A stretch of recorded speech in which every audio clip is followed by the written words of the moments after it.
Acharya, I love you. Acharya ji love you. I love you. Acharya ji love you.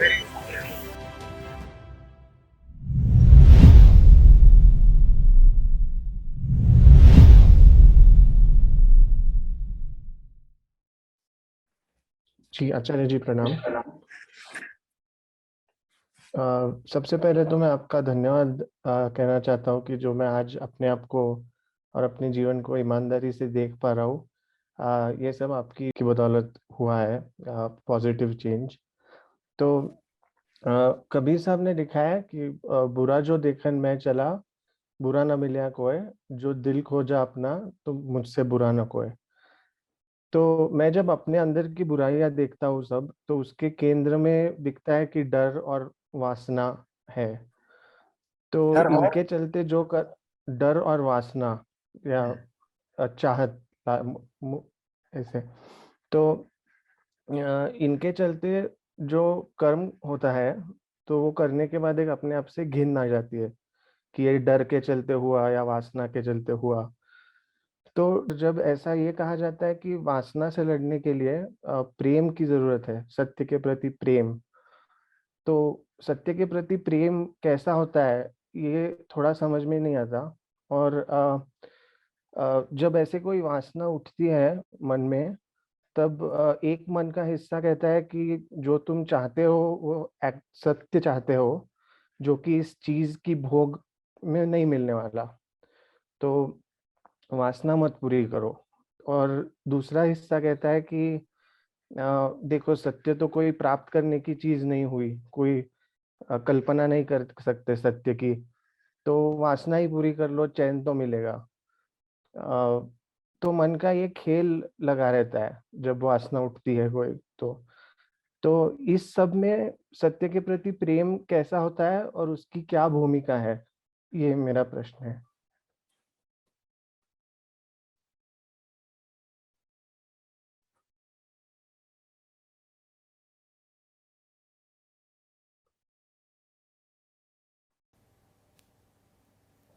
क्या कर रहे थे अभी पिछले 15 सेकंड से? प्रश्न पूछ रहा था। पिछले 15 सेकंड से क्या कर रहे थे? आपके मतलब स्क्रीन की ओर देख रहा था। ये प्रतीक्षा ही सत्य के प्रति प्रेम है। यही तो होता है।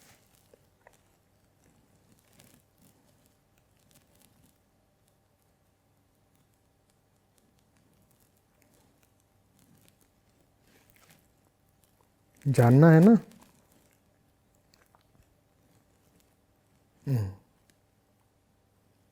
यही है,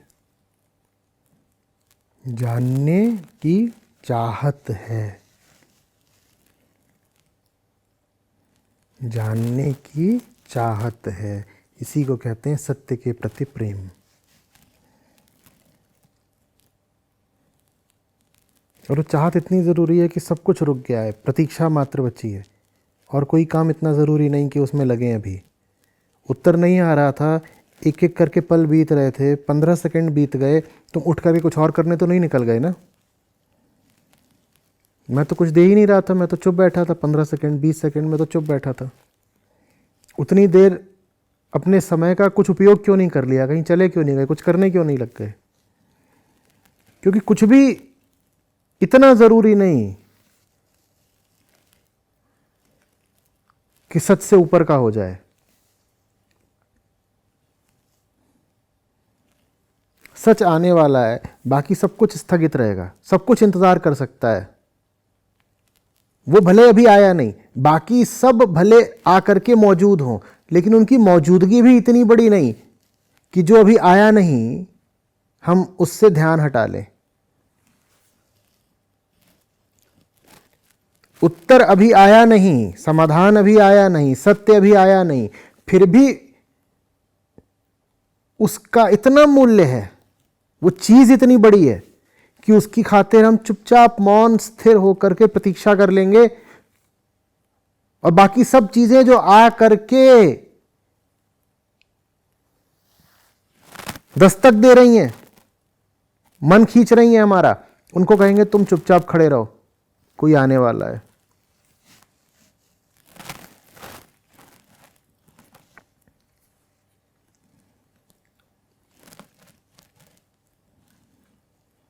कोई आने वाला है। ये सत्य के प्रति प्रेम होता है।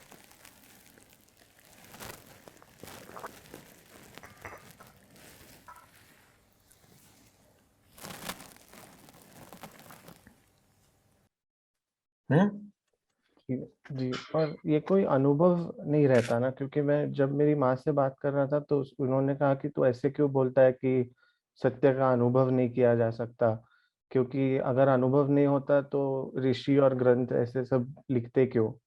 तो मैंने कहा कि जितना मैं समझाऊँ उतना यही है कि अपने अहंकार को मिटाना है, और मैं मिट जाऊंगा तो अनुभव कौन करेगा ऐसे। तो उन्होंने बोला कि नहीं, पल दो पल के लिए क्यों ना हो कि वो अनुभव होता है, और क्या पता शायद वो अनुभव ही प्रेम हो, ऐसे करके तो थोड़ा उसमें डाउट था।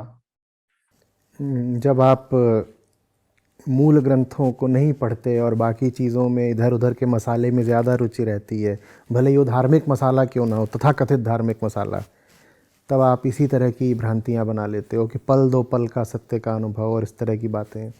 और ये बातें बहुत सारे अंगू पंगू गुरुओं ने भी बहुत फैलाई हैं कि ऐसा करो तो सत्य का अनुभव हो जाएगा, कुछ देर के लिए ऐसा लगेगा वैसा लगेगा। ये सब बेकार की बातें।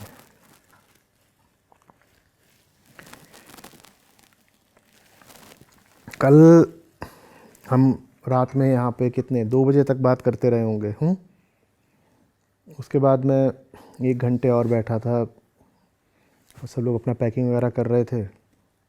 मैं बैठ गया तो इन्होंने गीत संगीत चला दिया। तो उसमें एक गज़ल थी। वे पूछ रहे हो ना कि सत्य के प्रति प्रेम क्या होता है, और मैंने कहा कि एक प्रतीक्षा होती है। तो कल उसमें कुछ पंक्तियाँ थीं, वो बिल्कुल यहाँ पर अनुकूल हैं। राहों पे नज़र रखना, होठों पे दुआ रखना, आ जाए कोई शायद दरवाज़ा खुला रखना। पता नहीं कौन आएगा, पता नहीं आएगा भी कि नहीं आएगा, आएगा तो कब आएगा, लेकिन दरवाज़ा खुला हुआ है और लगातार प्रतीक्षा है। राहों पे नज़र रखना, होठों पे दुआ रखना, प्रतीक्षा है, प्रार्थना है, तैयारी है, पूरी ग्राह्यता है, दरवाज़ा खुला हुआ है, अविरोध है।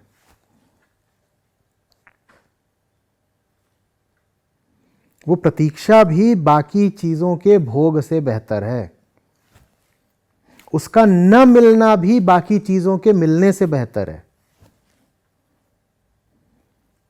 उसको सच्चाई बोलते हैं।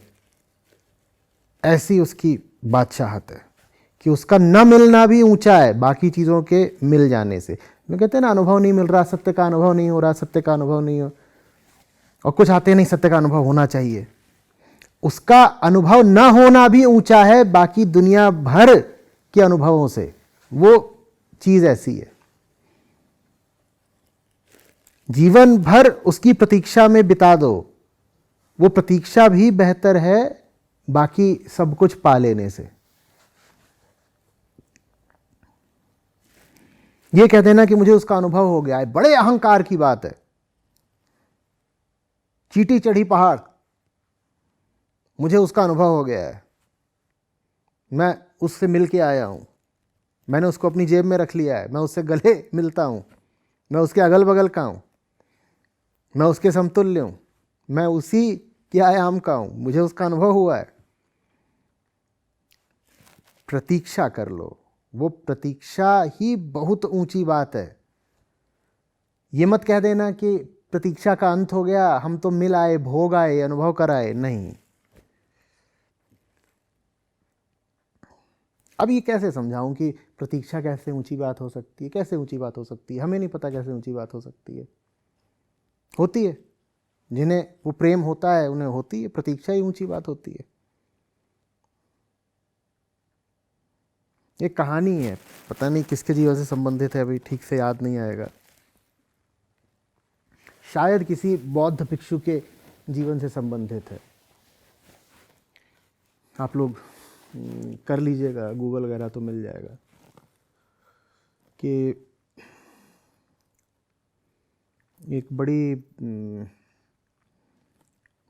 सुंदर एक शहर में महिला हुआ करती थी, और सुंदरता के कारण ही उसकी प्रसिद्धि थी, सब लोग उससे मिलने जुलने आते थे। रूप भी था उसके पास, विद्या भी थी, बहुत समझदार महिला थी, लेकिन ख्याति उसकी उसके रूप के कारण ही थी, क्योंकि लोग समझदारी तो क्या ही देखते हैं, महिलाओं में रूप ही देखते हैं, तो ख्याति उसकी यही थी कि बड़ी सुंदरी है। तो लोग उसके पास आते थे तमाम तरह के प्रणय प्रस्ताव लेकर के, वो काहे को किसी को घास डाले, तो वो अछूती ही रहती थी लोगों से। फिर एक दिन एक बौद्ध भिक्षु गया उसके यहाँ, उसके पास कुछ नहीं, एक कपड़ा डाल रखा था उस भिक्षु ने, और हाथ में भिक्षा पात्र, मुंह में भिक्षामदेह, बस आंखों में कुछ था, चेहरे पर एक तेज था। वो स्त्री पहली बार पिघली, आकर्षित हुई।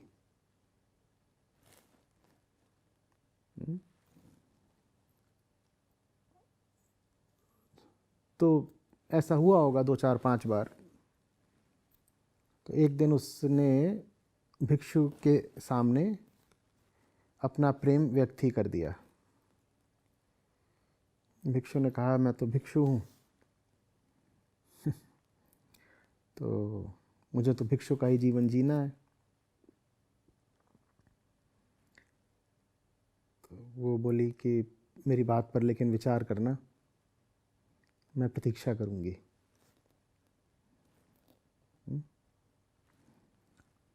उसने कहा मैं प्रतीक्षा करूँगी, वो चला गया।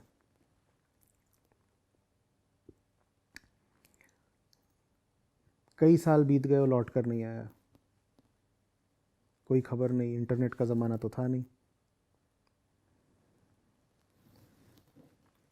तो महिला बड़ी रूपवती, उसके रूप की खबर राजा तक भी पहुंच गई। एक दिन राजा खुद आ गया उसके यहाँ, बोलता रानी बन जाओ। बोली नहीं, मैं प्रतीक्षा में हूँ। वो बोला किसकी? बोली है एक भिक्षु। तो राजा हंसने लगा, बोला भिक्षु तुम्हारे लिए थोड़ी लौटेगा, वो भिक्षु है, वो गया अपने रास्ते।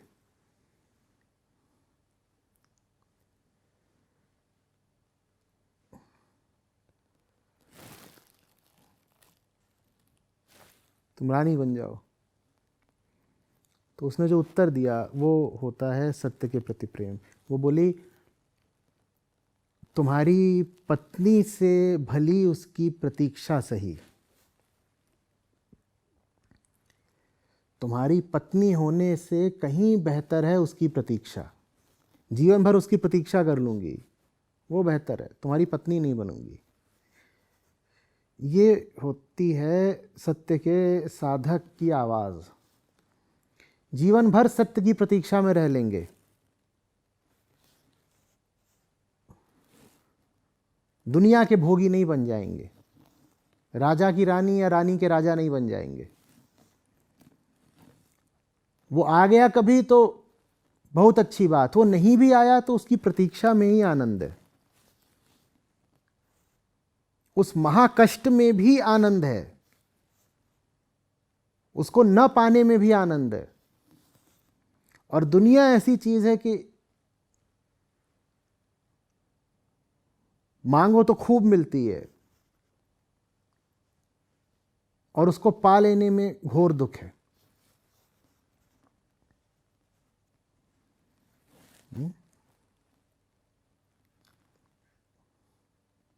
राजा ने आगे भी कहा उससे, राजा ने कहा वो तुमसे कभी विवाह तो करेगा नहीं, वो वापस भी आ गया तो भी वो भिक्षु है, विवाह नहीं करते वो।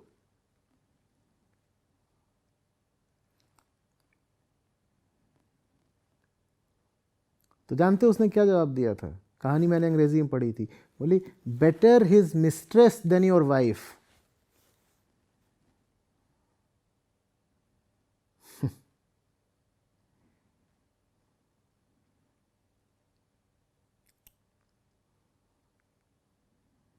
बिना शादी के भी उसके साथ रहना बेहतर है तुम्हारी पत्नी बनने से।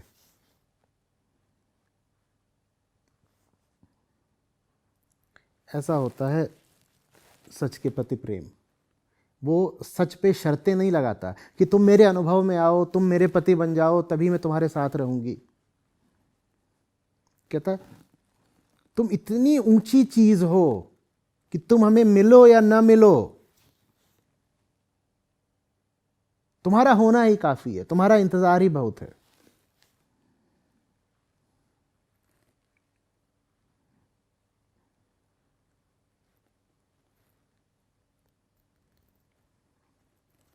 और जिन्हें अनुभव करने की बड़ी लालसा होती है ना, वो वही बन जाते हैं दुनिया की पत्नी।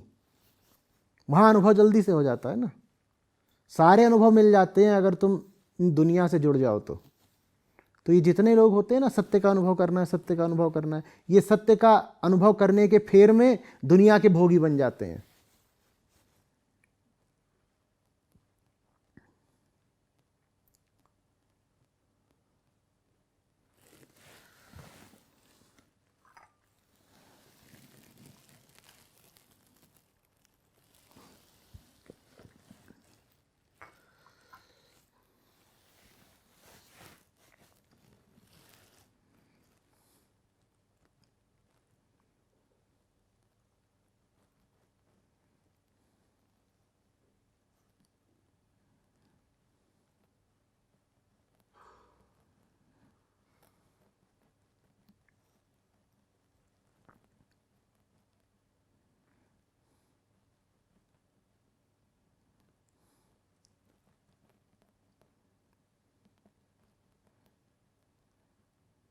क्यों, कुछ हो तो रहा नहीं? स्क्रीन की ओर क्या ताक रहे हो? जाके कुछ और करो।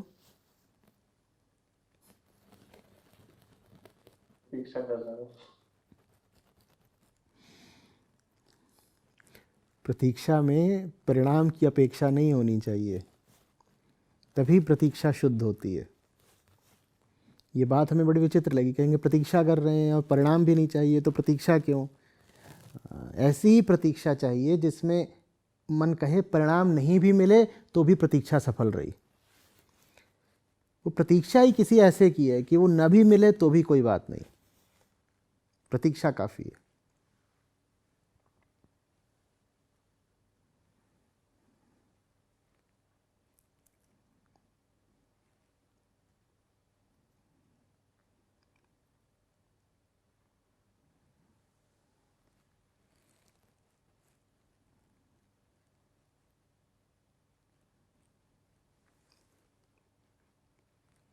अब जाओ और प्रतीक्षा करो।